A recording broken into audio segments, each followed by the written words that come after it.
राजनीति का लंबा सफर तय करते हुए मसूद आलम खां जिस तरीके से पिछले कई महीनों से लगातार श्रावस्ती क्षेत्रों में लगातार जनसभा को संबोधित करते हुए नजर आए, वहीं लंबा सफर करते हुए राजनीति में हमारे साथ बातचीत करने के लिए मौजूद हैं मसूद आलम जी। सबसे पहली बात तो ये कि पिछले कई महीनों से देख रहे थे कि लगातार आप श्रावस्ती सीट पर लगातार काम करते हुए नजर आ रहे थे। ऐसी क्या वजह रही कि लास्ट में आपका नाम नहीं आया? देखिए, मैं 29 दिसंबर 2020 को मैं समाजवादी पार्टी की सदस्यता मैंने बड़े धूमधाम से प्रदेश कार्यालय में माननीय राष्ट्रीय अध्यक्ष अखिलेश यादव जी के समक्ष शामिल हुआ था। और उसके बाद में मुझे कटरा विधानसभा, जो कि मैं चूंकि लड़ रहा था, लेकिन मुझसे कहा, बगल की सीट कैसरगंज विधानसभा थी, वहाँ 20 साल से समाजवादी पार्टी नहीं जीती थी।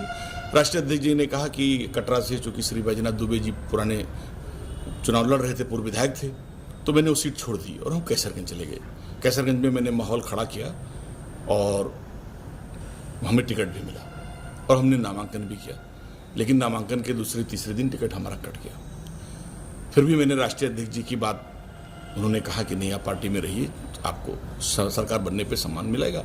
तो सरकार तो बनी नहीं, लेकिन मैंने वहाँ से जो विधायक 20 साल के बाद समाजवादी पार्टी के विधायक को जिताने का काम किया।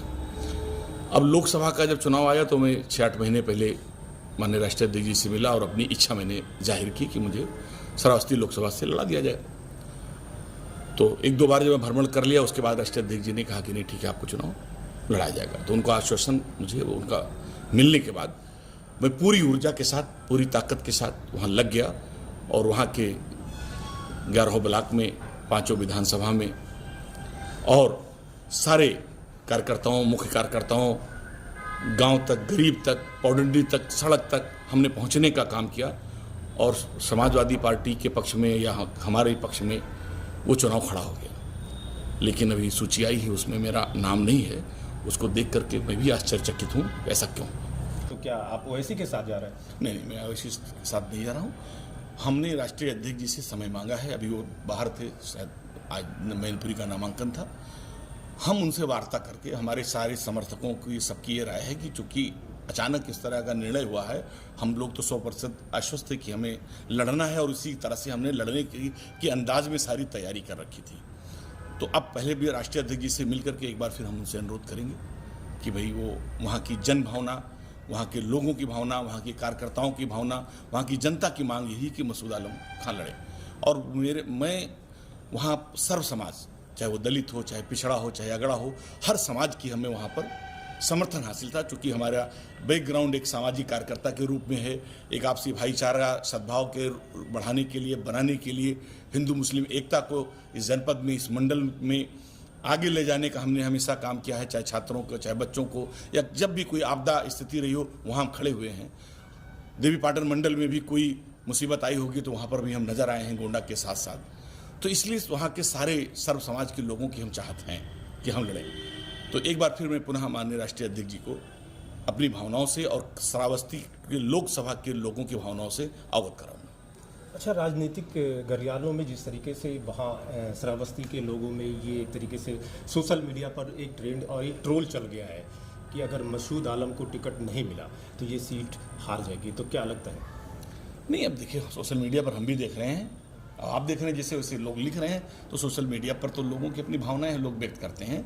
अभी उस पर हम कुछ नहीं कहना चाहेंगे। हम तो सिर्फ इतना कहना चाहते हैं कि अभी हम राष्ट्रीय अध्यक्ष जी से मिलना समय मैंने मांगा है और मिल करके एक बार पुनः उनसे हम ये कहेंगे कि वहाँ की जनता की, वहाँ के लोगों की भावना यही है, हमारे प्रति है।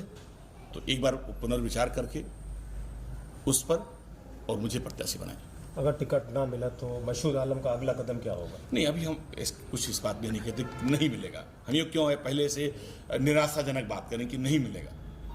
कोई ऐसी बात नहीं कि पहली मरतबा कोई टिकट मिला है तो दोबारा नहीं बदला जाएगा, ऐसा तो कुछ होता नहीं है नहीं।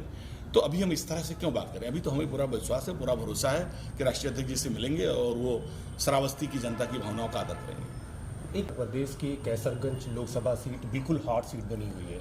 और जिस तरीके से बीजेपी ने भी अपना प्रत्याशी अभी नहीं किया है, प्रेस कॉन्फ्रेंस के दौरान अखिलेश यादव ये कह रहे हैं कि जो बीजेपी के सांसद हैं बृजभूषण शरण सिंह, टिकट हम उनको देने के लिए तैयार है।